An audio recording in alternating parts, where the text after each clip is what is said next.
उप मुख्यमंत्री ब्रजेश पाठक ने कहा, रामपुर पहले अपराध और गुंडई के लिए जाना जाता था, अब वायलेंस के नाम से जाना जाता है।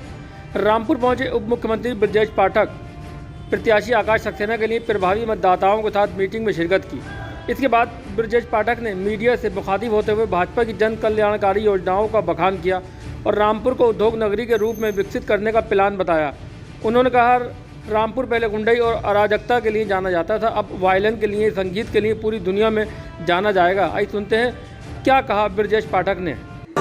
रामपुर विधानसभा उपचुनाव में भारतीय जनता पार्टी के प्रत्याशी भाई आकाश सक्सेना प्रचंड बहुमत से जीत रहे हैं। यहाँ आने के बाद मैं देख रहा हूँ अपनी आंखों से सभी जाति धर्म संप्रदाय के लोग दलगत भावना से ऊपर उठकर इस बार रामपुर में वास्तव में उद्योग जगत को मजबूत करने के लिए, रामपुर की छवि बदलने के लिए भारतीय जनता पार्टी के कमल को खिलाने का काम कर रहे हैं और इसमें सर्व समाज का सहयोग प्राप्त है, आशीर्वाद प्राप्त है।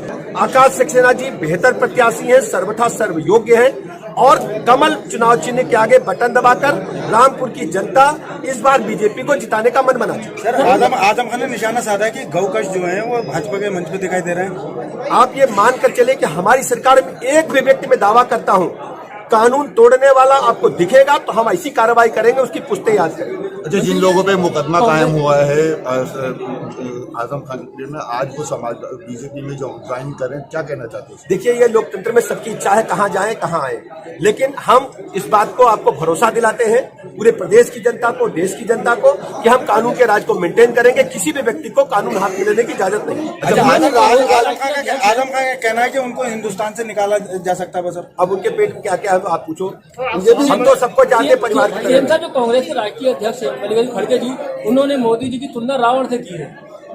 दरअसल ये लोग मत भ्रष्ट हो गए। अच्छा, ऐसे ही काम करता है जब मत भ्रष्ट हो जाती है। भैया, ये भाई हम आपको भरोसा दिलाते हैं, उत्तर प्रदेश के देश के एक एक व्यक्ति को भारतीय जनता पार्टी संविधान के तहत उसकी सारे अधिकार सुरक्षित रखते हुए उसको मुख्य धारा में लाना चाहती है और यूपी में हम एक एक व्यक्ति की सुरक्षा की जिम्मेदारी लेते हैं। अच्छा, तेजी से भाजपा में मुसलमान जुड़ रहे हैं, क्या ये हम सबका स्वागत करते हैं। ये आदरणीय प्रधानमंत्री जी ने तय किया है, जो हमारी गरीब कल्याण योजनाएं हैं, एक एक व्यक्ति को लाभान्वित करने का काम आदरणीय मोदी जी ने किया। तो माहौल क्या है इस वक्त चुनाव का? माहौल आप जीत रहे हैं, भारतीय जनता पार्टी जीत रही है। तीनों सीटों पे तीनों जगह मैनपुरी में होके आया हूँ। मैनपुरी में तो लंबे मार्जिन से जीत रहे हैं। पहली बार मौका, घर घर जा रहे हैं। सर, निकाय कहाँ जाते थे लोग? बड़े मियाँ कहीं घर जाते थे? बताओ सर, जाते थे कहीं? निकाय चुनाव में मुस्लिमों को सर टिकट दिया जाएगा? तो फतवा जारी करते थे। अब कम से कम घर घर जाकर के मतदाता महान है।